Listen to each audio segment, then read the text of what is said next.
You know, there's nothing better for a small commentary channel than one of the biggest content creators in the world decides to start pulling some really shady stuff. And after making my second Ava Chris Tyson video, I had told myself, you know, this is the last one. I should really be doing something more productive with my time. And then I uploaded the third video. But I mean, let's be real, this is kind of hard not to talk about. The biggest content creator who is doing many charitable acts, seen as one of the most generous people in the world, getting called out for, you know, essentially bullshitting every one of his videos. It's pretty compelling to talk about, especially when he threatens to sue people who start calling him out. So starting over, I'm pretty sure most people know who dogpack 404 is at this point. His video got 9 million views, making a video called I Work for MrBeast, He's a Fraud. Essentially calls out MrBeast for faking his videos, running illegal lotteries, promoting gambling to children. You know, maybe I do like MrBeast. Guys, if you send me $10 right now, you have a 0.00005% chance to get one of my used socks. This is a limited time offer, by the way. And if you're lucky, I may throw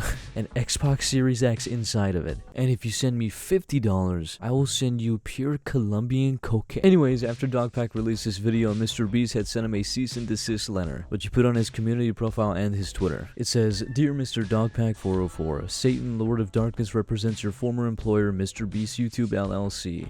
I am writing to you regarding your recent troubling conduct following your involuntary termination from employment with the company on April 19th, 2024. Specifically, it has recently come to the company's attention that you have been, among other things, disclosing sensitive, confidential, and proprietary information regarding the company's business operations and content creation methodology in breach of your contractual and legal obligations to the company, including the contractual post-employment obligations set forth in the confidentiality and non-disclosure agreement executed by you in connection with your employment. Dogpack also clarified somewhere in one of the comments of his videos that he specifically only used public info as a way to not violate his NDA. Anyways, following his first cease and desist, dogpack continues making more and doubles down, and even drops more evidence as something that's a little bit more damaging to MrBeast's career. But before I get into that, because that's kind of a long thread, he got a second cease and desist, one with a much more clear message, with less implications and more straightforward comments telling him that he's lying. This one says, cease and desist, final warning. Dear Mr. Dogpack 404, this firm, new firm whose white-collar criminals defense practice is second to none, according to their website. I mean, whichever lawyer is pushing the cease and desist is going to fuck this company over so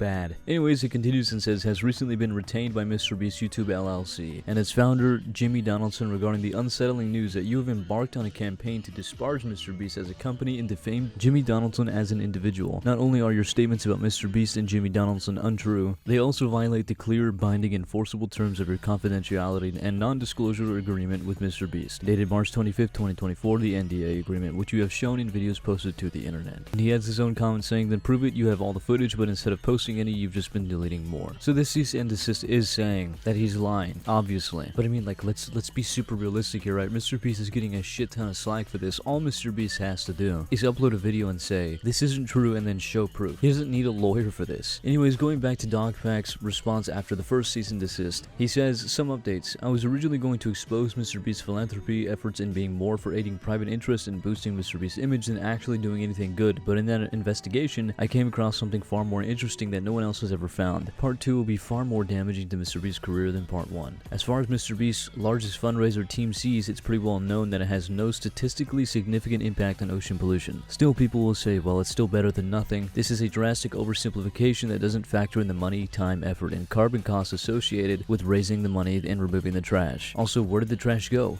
Landfills, where over time it will break down into microplastics that blow back into the ocean, or recycling plants? Do your own research on why recycling is a lie. Team Seas also promoted the false narrative that plastic pollution is a problem solvable by people. Now, for context, there's a pretty decent chance that you have seen this. It has 121 million views. His video is called I Clean the World's Dirtiest Beach, hashtag Team Seas. So in this video, they pick up about 30 million pounds of trash. I know this seems like wildly impressive at first glance because realistically, even in a general sense, it kind of is. That's a lot of work to do. But unfortunately, this doesn't do anything. Considering the amount of trash that actually does pollute the ocean, this not only is nothing, but he promotes recycling in this video significantly. And as dogpack says, you should do your own research on this. Not only do a lot of things just don't get recycled, it's really bad for the environment. And this is just a basic overview that I'm going to show you. You can go into depth on this, and I guarantee you, you'll be looking into this kind kind of stuff for hours. But first is contamination. Mixing non-recyclable items with recyclables can make an entire batch unusable. Contamination rates can be as high as 25% in a single stream recycling programs. Contaminated recyclables that can't be cleaned up end up in landfills. Environmental damage. Recycling can have negative environmental impacts. Chemicals in water. Recycling paper requires chemicals in large amounts of water and energy. Microplastics. The recycling process can release large quantities of harmful microplastics into the environment. To summarize it so I don't drone on, it takes up a shitload of energy, it's extremely expensive, and it's not convenient nor efficient, as recycling will probably end up back in the ocean or a harmful waste product. And on top of that, Dogpack promotes a video made by someone named Honestly, and the title is called MrBeast and Mark Rober Sold Out, where he talks about the fact that MrBeast begins to promote single-use plastics, which is something that you use once and then throw away, as it has no more use. He continues and says, so why did Tendencies never mention corporate pollution or push a ban on unnecessary single-use plastics, and instead push the narrative that this problem is solvable by people and cleanup efforts? Could it be that 50% of the money went to a Peter Thiel-funded startup whose largest sponsor is Coca-Cola? He goes on to talk about microplastics. I would talk about that, but I'd probably be sitting here for like 45 minutes, and I don't want to attract the chemtrail conspiracy theorist, so I'm going to leave that research up to you. So it kind of does seem like lobbying money to, push this narrative, but at the same time, it's not really lobbying money if you're making all of it. Anyways, going back to the drama in of itself, another person on Twitter by the name of Chucky, who works on MrBeast's team. I've been on the internet too long. I'm sorry. He addresses Dogpack's video and says, I quickly want to debunk some of the info in this video since the guy who made it was on my team. It was my decision to fire him for erratic behavior. He worked at the company for less than a month and wasn't even an employee for most of the videos he mentioned to have knowledge on. There's so much in this video I want to specifically address him saying in our videos are faked or staged because this is not true and I was on set for many of these videos. You won't get in a video unless you're family or friends with someone that works at Beast. This is a wild statement that can easily be proven wrong. There's probably hundreds or thousands of people who have no affiliation to friends, family, or Beast employees. Think the 456 people in Squid Game, or ages 1 through 100, etc. Jimmy doesn't know more than like a dozen people. I mean, this was already disproven in the video in of itself because he pointed out multiple people who worked for MrBeast in several of his videos. I'm sure there are people that,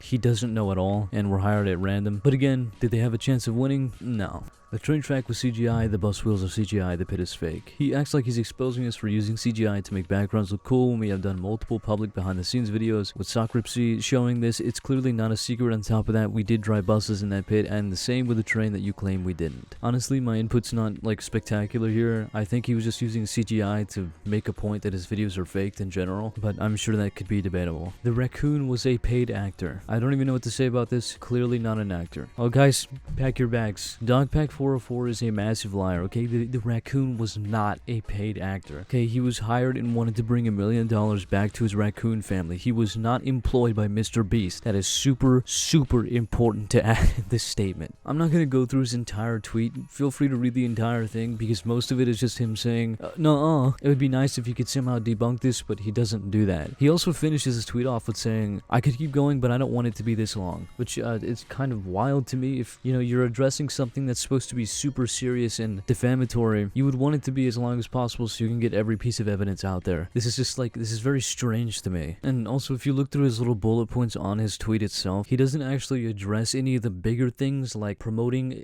gambling to children or illegal lotteries, rigging competitions, having employees themselves win these competitions. He just addresses these really specific and smaller claims, like, actually this 0.01 second in the video where you claim I didn't shit my pants, I actually did shit my pants. You're a liar. And this raccoon was not a paid actor because we took him out into the back and executed him. So quit lying. I find it really interesting that not only the cease and desist letter, but also Chucky's response to Dogpack's video are both very similar in terms of accusing him of lying, but not providing any proof that he is lying. Don't get me wrong, I think Dogpack's video could have been shortened a little bit. I think tossing in the CGI was in this video, I think that's kind of unnecessary. I mean, obviously MrBeast is gonna use CGI. He's got a whole film crew. So, I mean, it's gonna happen. And the majority of his content is directed towards children. CGI is gonna be used to attract their attention. Whether it be a train blowing up or, I don't know, fucking skibbity toilet, doesn't really matter. I feel like there's kind of an unnecessary detail to add. It doesn't take away from the full point of his video, which is the more objectively scummy shit that MrBeast has been doing. But it could have gone without it. That's just my opinion on that. I feel like if you want MrBeast's audience to know what kind of person he is, you also have to know his audience. And his audience are a bunch of children who don't want to watch an hour-long long video. Not that I really mind it, it's just kind of my take on it. If MrBeast does respond, which honestly I don't even know if he will or not, I probably will make another video on this. Regardless, that's about all I got. If you guys enjoyed, thank you for watching and come back for the next.